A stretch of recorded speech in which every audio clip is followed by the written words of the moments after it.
untuk sekali lagi memintakan penjelasan dan sikap resmi Australia terhadap kejadian penyadapan itu.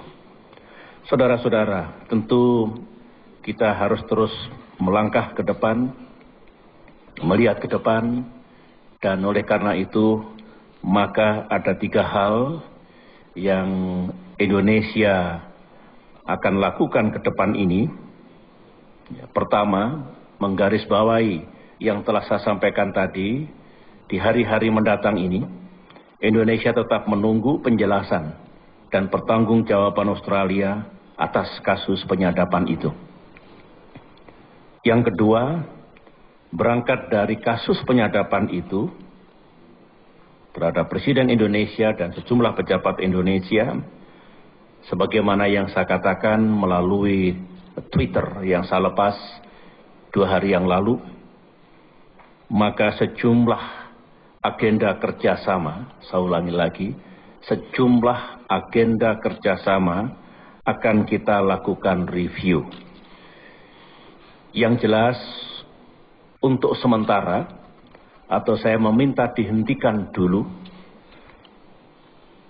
kerjasama yang disebut pertukaran informasi dan pertukaran intelligence exchange dan information sharing di antara kedua negara.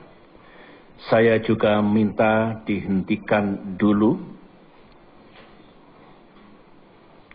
latihan-latihan bersama antara tentara Indonesia dan Australia, baik Angkatan Darat, Angkatan Laut, Angkatan Udara maupun yang sifatnya gabungan.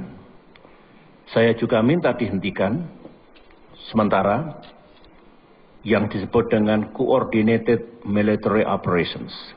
Saudara tahu bahwa menghadapi permasalahan bersama, people smuggling, yang merepotkan Indonesia dan Australia, kita punya kerjasama yang disebut Coordinated Military Operation, Coordinated Patrol di wilayah lautan.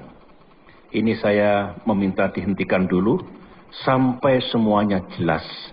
Tidak mungkin kita melanjutkan semuanya itu kalau kita tidak yakin, tidak ada penyadapan terhadap tentara Indonesia, terhadap kita yang bersama-sama justru mengemban tugas untuk kepentingan kedua negara. Saya kira jelas dan ini menjadi sangat logis. Itu yang kedua. Nah, yang ketiga, Indonesia berpendapat dan akan meminta untuk keberlanjutan kerjasama kita di masa depan, maka kita memerlukan semacam protokol, code of conduct, dan sekaligus guiding principles menyangkut kerjasama dan kemitraan kita di berbagai bidang, termasuk yang saya sampaikan tadi.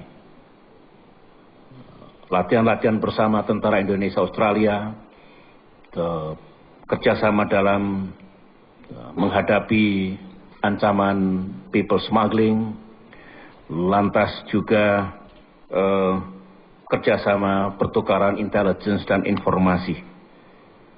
Dan protokol itu nanti, code of conduct itu sifatnya mengikat, jelas, dan kemudian dijalankan. Itulah 3 hal yang akan kita tempuh, sekali lagi sambil menunggu apa yang akan disampaikan oleh pemerintah Australia.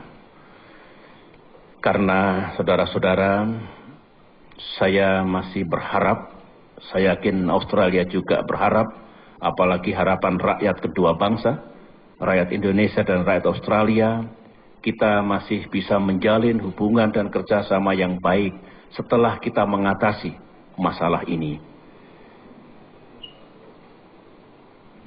Australia, saya ketahui, menghormati kedaulatan Indonesia dan juga mengakui keutuhan wilayah negara kita. Ini modal yang penting bagi kerjasama dan kemitraan kedua negara di masa kini dan masa depan.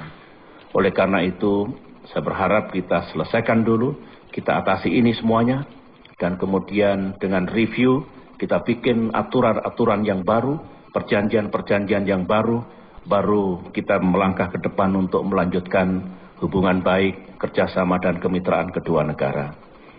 Yang terakhir, saya berpesan kepada saudara-saudara kita rakyat Indonesia yang berada di Australia, apakah mereka diplomat ataupun pekerja dan juga mahasiswa, untuk tetap tenang dan teruslah bekerja dan belajar.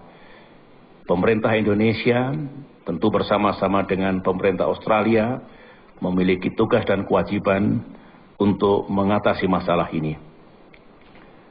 Itulah saudara-saudara yang perlu saya sampaikan pada siang ini, dan tentunya sekali lagi di samping menjadikan periksa saudara-saudara saya di seluruh tanah air, saya secara resmi akan mengirim surat kepada Perdana Menteri Australia, Perdana Menteri Tony Abbott, untuk mendapatkan responsnya, dan kemudian kita akan lihat apa yang dapat kita lakukan ke depan nanti. Demikian, terima kasih. Wassalamualaikum warahmatullahi wabarakatuh.